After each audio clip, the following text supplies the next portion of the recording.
너는 외치라. 뭐라고 외치느냐 하면은요, 너희 마른 뼈들아 여호와의 말씀을 들을지어다. 아니, 세상에 마른 뼈가 어떻게 여호와의 말씀을 듣습니까? 여러분, 죽은 사람이 우리가 이야기하는 거 들어요? 그런데 마른 뼈인데 어떻게 듣겠어요? 하나님의 능력은 아무것도 없는 가운데도 그 말씀으로 세상을 창조하셨습니다. 그리고 질서를 두셨어요. 너희 마른 뼈들아 여호와의 말씀을 들을지어다. 그래가지고 우리는 보지도 못하고 듣지도 못하지만 이 마른 뼈들이 여호와의 말씀을 듣습니다. 주 여호와께서 이같이 말씀하시기를 내가 생기를 너희에게 들어가게 하리니 너희가 살아나리라. 내가 여호와인 줄 알리라. 그래가지고요, 에스겔 선지자가 마른 뼈들에게 처음에는 야, 이게 살 거냐? 그렇지만은 여호와의 말씀이니까 그 마른 뼈들에게 명령을 했어요. 여호와의 말씀이 마른 뼈에 힘줄이 박히고 근육이 생기고 살이 붙고 그리고 피부가 생겨라. 그랬더니요, 아이고 착착착착착착착 해서 이들이 송장이 됐어요. 마른 뼈가 송장으로 변했습니다. 거기 생기가 없으니까 그건 송장 아니에요. 그 다음에 어떻게 했습니까? 생기야 사방에서 불어서 이 사망을 당한 자에게 들어가서 살게 하라. 그러니까 생기가 사방에서 불어와가지고 죽은 그 영혼에게 팍팍팍팍팍 들어가니까 그 뼈가 사람이 되고 사람이 벌떡벌떡 일어나니까 큰 하나님의 군대가 되었더라. 사랑하는 여러분, 하나님의 말씀이 계시면 마른 뼈도 하나님의 군대가 됩니다. 그렇게 우리 살아있는 사람들이 하나님의 말씀을 받아들이고 그 생명을 받아들일 때 얼마나 큰 능력을 행할 수 있는 사람들이 되겠습니까? 그러므로 성경은 할 수 있거든이 무슨 말이냐? 믿는 자에게는 능치 못한 일이 없다고 하신 것은 하나님의 말씀이 계시면 능치 못한 일이, 마른 뼈도 말씀을 듣고 살아납니다. 죽은 나사로도 살아납니다. 나는 부활이요 생명이니 나를 믿는 자는 죽어도 살겠고 살아서 믿는 자는 영원히 죽지 아니하리라. 죽은 나사로가 썩어서 나흘이나 됐는데도요, 죽은 나사로가요 예수님 말씀 들었어요. 나사로야 나오라 하니까 이 죽은 나사로가 썩어서 막 부패가 되고 분해가 되는데 다시 그것이 생기가 들어가가지고 살아나서 걸어 나왔지 않습니까? 그리고 바울 사도는 이런 말씀에 의지해서 내게 능력 주시는 자에서 내가 모든 것을 할 수 있다고 했어. 내가 할 수 있는 게 아니라 내게 능력 주시기 때문에 하나님이 나와 함께 하시니까 내가 그 말씀을 의지하니까 그 말씀대로 될지어다. 그리고 사랑하는 여러분들이 공경함을 당할 때에 하나님의 말씀을 의지하십시오. 우리 교회에 믿음이 돈독한 권사님 한 분이 계십니다. 54살이 됐는데요, 갑자기 허리 신경이 마비되어서 걷지도 못하고 소변도 나오지 않아서 1개월 동안 병원에 입원해서 약도 먹고 의사의 치료를 받았는데 아무 효과가 없어요. 그래서 한 달 더, 그러니까 2달 입원해 있는데 여전히 효과가 없고 점점 이 척추가 말라 들어가기 시작해서 몸이 마비되고 움직일 수가 없고, 그래서 우리 권사님이 생각했어요. 야, 여기 있다가 죽겠다. 그래서 의사가 주는 약도 안 먹고 나 태워나갔습니다. 그랬더니 의사가 뭐라고, 당신 죽으려고 어떻게 했느냐고 그렇게 하더래요. 여러분, 믿는 자는 죽어도 살고 살아서 믿는 자는 영생하는 줄 우리가 믿어야 됩니다. 2달 동안에 입원해도 아무 효과도 없고 점점 병이 중화되는데 거기 더 있어봐야 죽지. 그래서 하나님을 의지해야 되겠다 결심하고 퇴원해가지고 집에서 매일 눈물로 기도하고 하나님 앞에 의지해서 하루 종일 하나님의 말씀을 내 것으로 삼았습니다. 그 말씀이 이사야서 41장 10절인데 여러분들도 잘 아는 말씀이죠. 다 같이 한번 읽어봅시다. 시작. 두려워하지 말라. 내가 너와 함께함이라. 놀라지 말라. 나는 네 하나님이 됨이라. 내가 너를 굳세게 하리라. 참으로 너를 도와주리라. 참으로 나의 의로운 오른손으로 너를 붙들리라. 이 말씀에 보면 하나님이 함께 하시고 우리 하나님께서 붙들어 주시고 도와주시고 의로운 오른손으로 우리를 붙잡아 주신다는데 뭘 걱정할 게 있냐. 그리고 예레미야 33장 2, 3절 다 같이 시작. 이를 행하시는 여호와 그것을 만들어 성취하시는 여호와 그의 이름을 여호와라 하느니가 이와 같이 이르시다. 너는 내게 부르짖으라. 내가 네게 응답하겠고 내가 알지 못하는 크고 은밀한 일을 내게 보이리라. 그래가지고 하루에도 수십 번 수백 번 그 말씀을 외웠습니다. 말로 들어가는 자기 마비되는 자기 몸을 보지 아니하고 하나님의 말씀을 보았습니다. 그런데요 계속 이렇게 말씀을 외우고 내 것으로 삼고 감사를 계속했는데 어느 날서부터 몸이 점점 좋아지기 시작하더니 깨끗이 회복됐어요. 할렐루야.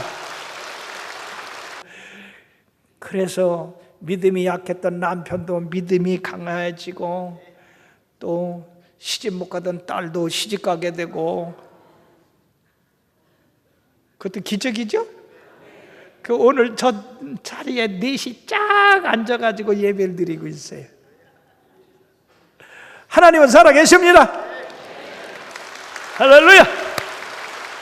한번 일어나 인사 좀 한번 해보시오.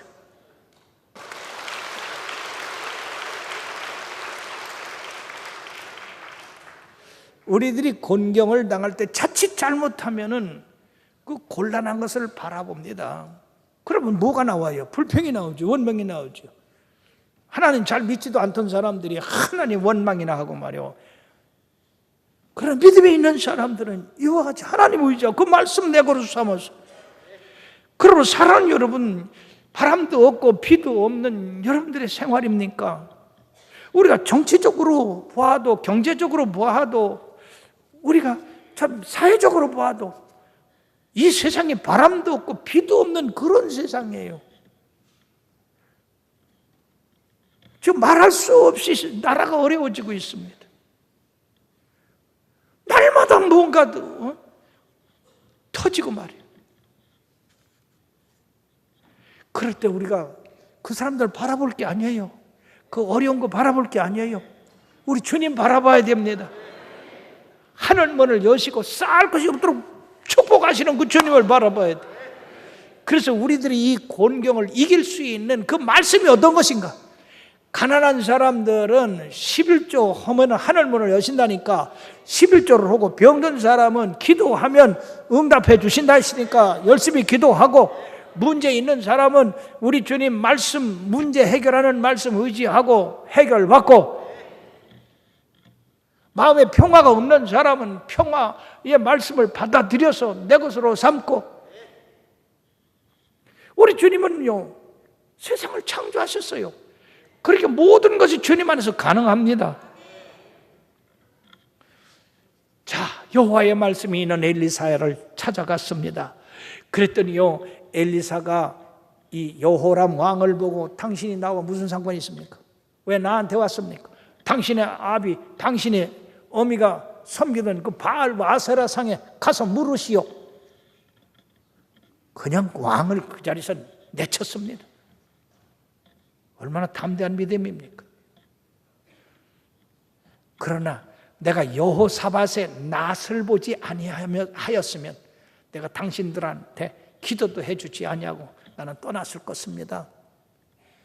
그리고 여러분들이요 축복받은 자하고 동행을 하면 축복받고 저주받은 자하고 동행하면 저주받아요.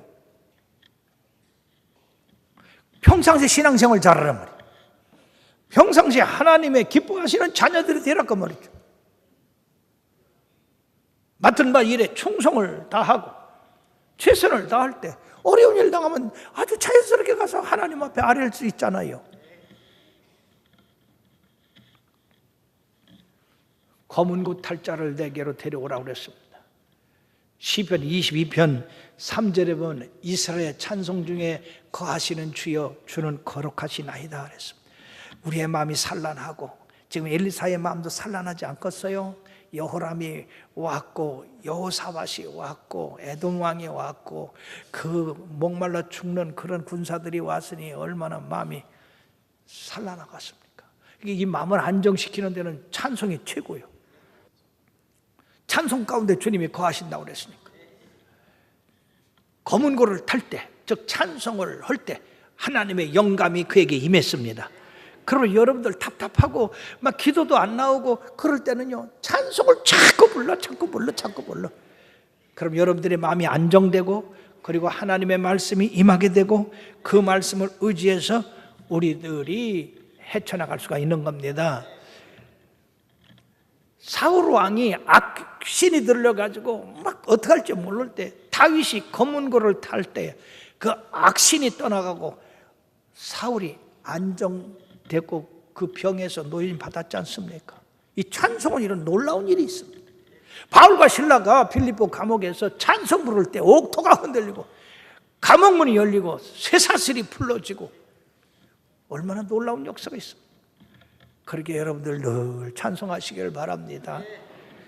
예, 드디어 하나님의 영감이 임하셨는데 이 골짜기에 개천을 많이 파소서. 여호와께서 이르시기를 너희가 바람도 보지 못하고 비도 보지 못하되 이 골짜기에 물이 가득하여 너희와 너희 가축과 짐승이 마시리라. 할렐루야. 하나님을 찾는 자는 좋은 것으로 만족함을 누린다고 했습니다. 젊은 사자는 굶주릴지라도 하나님을 찾는 자에게는 만족함이 넘친다고 했습니다. 이 말씀을 따라서 개천을 많이 팠어요. 하나님의 능력으로 산에서 물이 쏟아져 나와가지고 그 판 곳에 물이 가득 찼습니다. 그러니 여러분들이요, 그 수십만 명이 먹고도 남죠. 마시고도 남지 않습니까? 그러므로 우리 하나님은 광야의 길과 사막에 생수를 내시는 분입니다. 이사야서 35장 5절 6절의 말씀에 보면 그때에 맹인의 눈이 밝을 것이며 못 듣는 사람의 귀가 열릴 것이며 그때 저는 자는 사슴같이 뛸 것이며 말 못하는 자의 혀는 노래하리니 이는 광야에서 물이 솟겠고 사막에서 시내가 흐를 것임이라. 우리들의 먹고 마시는 그것만이 아니라 우리들의 삶에서 이런 사막같이 메마른 그런 심령, 그리고 육신의 불편을 갖는 사람들이 그 말씀으로 말미암아 말하고 걷고 뛰고 한다, 그 말이에요. 이 세상 아무리 봐도요, 소망이 없어요. 점점 어려워지고 있습니다.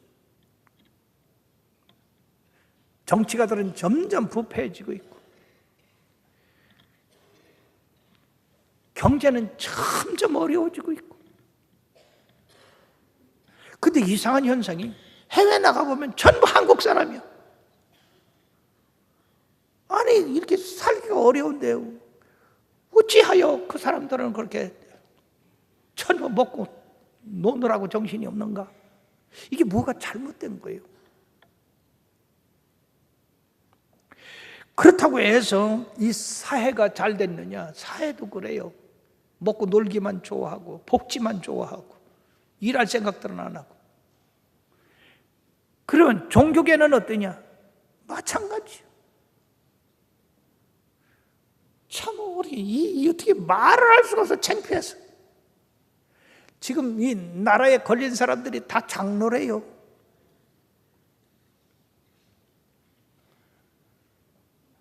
같이다 뭐 터졌다 하면 말이야, 기독교가 얻어맞는데.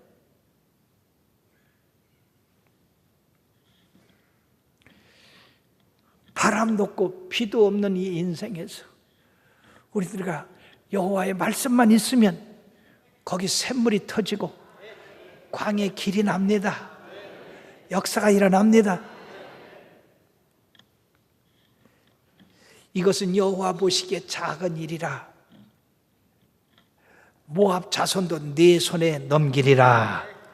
그래가지고요, 모압 자손들이 그 이튿날 눈을 떠보니까 그 골짜기에 개천이 많이 파진 데에 물이 가득하니까요, 햇빛이 반대편에서 이렇게 비치니까 그게 핏빛으로 보인 거예요. 핏빛으로. 야, 저게 지들끼리 싸우다가 전부 죽어서 저게 피바다를 잃었구나. 우리 가서 치자. 그러고 갔다가 오히려 모압 자손이 전패를 했습니다. 사랑하는 여러분들이요, 전혀 불가능한 가운데서 가능케 되고 절망 가운데서 소망을 이루고 실패의 자리에서 성공의 자리로 옮기셨습니다. 그것은 뭡니까? 하나님을 찾은 겁니다. 하나님의 말씀을 믿은 겁니다. 그 말씀대로 순종했기 때문입니다. 그리고 오늘날 우리들이 무엇을 보고 무슨 생각을 하고 무슨 결심을 하느냐, 이것이 굉장히 우리의 삶에 성공과 실패를 가져오게 하는 일이다, 그 말이에요. 레미 제라블을 쓴 프랑스의 대문호 빅톨 위고는 40세까지 방탕한 생활을 했습니다. 그런데 사랑하는 딸 레오폴단이 결혼한 지 얼마 되지 않아서 사고로 사망을 하게 됐습니다. 애통하면서 그 딸의 유품을 정리하다가 딸이 쓴 그 아버지에게 보낸 편지를 봤는데, 그 편지에 뭐라고 했느냐, 아버지, 방탕한 생활을 접으시고 속히 회개하시고 하나님 품으로 돌아오세요. 그 말을 읽자 그냥 대성통곡을 하고 하나님 앞에 회개했습니다. 그리고 정신을 차리고 글을 쓰게 된 그 작품이 바로 레미제라블입니다. 그는 프랑스의 대문호가 되어서 그가 죽었을 때는 왕이 들어가는 그 묘소에 들어가게 됐고요, 세상에 그 조문객이 200만 명이나 됐다고 합니다. 그가 계속 방탕한 생활을 했으면 이런 대문호가 될 수 있었으며, 그리고 그 사람들에게 칭송받는 인물이 될 수 있었겠습니까? 그는 지금도 모든 세계 사람들에게 칭송을 받습니다.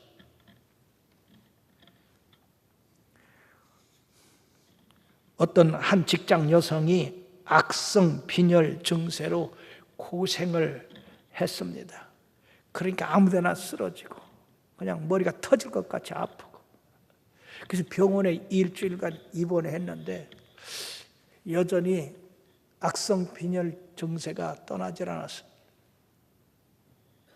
그래서 이 의사가 어떻게 하면 저걸 치료할까 했는데 어느 날 이 여성이 왔어요.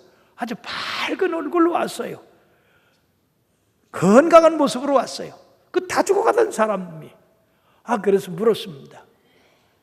아니, 당신이 악성 빈혈로 고통받는 여인이 아닙니까? 그렇습니다. 그런데 어떻게 그 병이 다 난 것 같네요. 그러니까 이거 깨끗이 났습니다.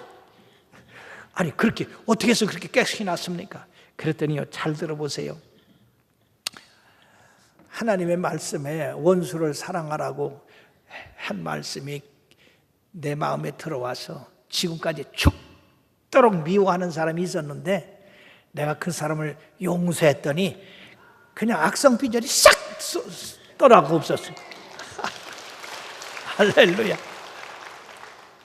그 악성 빈혈은 미워하는 데서 그게 생긴 것인데 하나님의 말씀을 받아들여서 용서하고 사랑했더니 그게 싹 사라졌다고. 혹시 이 자리에도 그런 사람들이 있으면 원수 맺은 것 때문에 고통당하는 있으면 싹 용서하시고 그리스도의 사랑으로 품으세요. 자, 그런가 하면요, 미국의 정범진이라고 하는 우리 교포가 사는데 이분이 뉴욕 검찰 최연소 부장 검사가 됐습니다. 근데 이분은요, 하반신을 쓰지 못하는 불구자예요. 어떻게 그러냐? 대학원에 열심히 이제 법관이 되기 위해 공부하러 다니는데 그만 교통사고가 나서 이 아래를 쓰지 못하게 됐습니다. 그래서 휠체어 신세를 지게 됐는데 하나님을 원망했습니다. 왜 하나님이 살아계시면 나를 이렇게 교통사고를 만나게 해서 이렇게 불구자를 만듭니까? 왜 휠체어 신세를 지게 합니까? 그렇게 원망하다가 이런 인생 살아서 뭐가 같냐? 그리고 자살도 몇 번 시도를 했습니다. 그런데 그것도 그렇게 쉬운 일이 아니에요. 어느 날 퀸즈라고 하는 그 한국 사람이 많이 사는 곳을 지나다가 그 공원 묘지를 지나게 됐습니다. 공원 묘지를 바라보던 이 정범진 씨는 야, 죽은 사람도 있구나. 그렇다면 나는 살았지 않냐? 그러니까 나는 죽은 사람보다 낫다. 살아야 되겠다. 그리고 마음을 고쳐먹고 하나님 고쳐달라고 기도를 했습니다. 하나님 어떻게든지 이 어려움을 뚫고 나가게 해달라고 그랬어요. 그때 말이에요, 하나님의 음성이 들렸습니다. 내가 너를 살리기 위해서 십자가를 지고 장사한 지 3일 만에 부활했다. 너를 살리기 위해서, 너에게 영생의 생명을 주기 위해서. 그런데 너 왜 죽으려고 하냐? 그 음성을 듣고 깊이 회개하고 다시 열심히 공부해서 미국 뉴욕이 어딥니까? 그 뉴욕의 최연소 부장 검사가 됐다고 하는 거 놀랄 일이 아닙니까? 만약 이분이 교통사고 당해서 하나님 원망하고 술이나 먹고 그냥 사람들한테 동정이나 살라고 행패나 부리고 그랬다고 한다면 그는 벌써 폐인이 돼서 죽었을 거예요. 그러나 하나님의 말씀을 붙잡고 나를 위해 십자가 지시고 부활하신 그 예수님 바라보고 나도 이후에 떠나면 영원한 생명을 얻는구나 라고 하는 믿음을 가지고 삶으로써 그는 이처럼 불구자임에도 불구하고 참으로 많은 사람의 지도자가 될 수가 있었던 것입니다. 사랑하는 여러분들이요, 인생의 삶에서 누구나 각각 다르지만 위기를 당할 때가 있습니다. 바람도 없고 비도 없고 하는 그런 사막에 갇힐 수가 있습니다. 누구나 절망은 피해갈 수가 없어요. 그러나 문제는 그 절망을 내가 어떻게 대하느냐. 절망에 대해서 원망하고 불평하고 하나님 욕하고 그러고 살 거냐, 아니면 그 절망에 대해서 절망보다 더 크시고 구원하실 수 있는 하나님을 의지하고 그 말씀을 의지해서 살 것이냐. 그건 바로 내 책임이다 그 말이. 내가 어떻게 살아가느냐, 그것이 중요한 것이지. 위기는 누구나 당하는 것이고 곤란한 건 누구나 당하는 것이고, 그러나 그 당하는 것에 대해서 내가 어떤 태도를 취하느냐에 따라서 성공할 수도 있고 실패할 수도 있고 승리할 수도 있고 패배할 수도 있는 겁니다. 사랑하는 여러분, 여러분들이 어려운 일 당할 때 하나님을 의지하시기 바랍니다. 그 말씀을 의지하시길 바랍니다. 그러기 위해서는 늘 우리가 예배에 충실해야 돼요. 하나님 앞에 나오기 충실해야 되고 하나님 말씀 듣기에 충실해야 되고 성경 늘 읽으세요. 찬송 늘 부르세요. 그러므로 어려운 일 당할 때 성경 어느 구절이 내가 이 어려움을 뚫고 나가는데 하신 말씀이다 라고 하는 것을 여러분들이 찾을 수 있고 그 말씀을 의지하고 나감으로써 이길 수가 있는 겁니다. 앞으로 계속해서 이 말씀을 듣는 모든 분들은 다 주님 말씀 의지하고 승리하고 절망을 소망으로 바꾸는 자녀들 되기를 바라서 오늘 이 말씀 드렸습니다.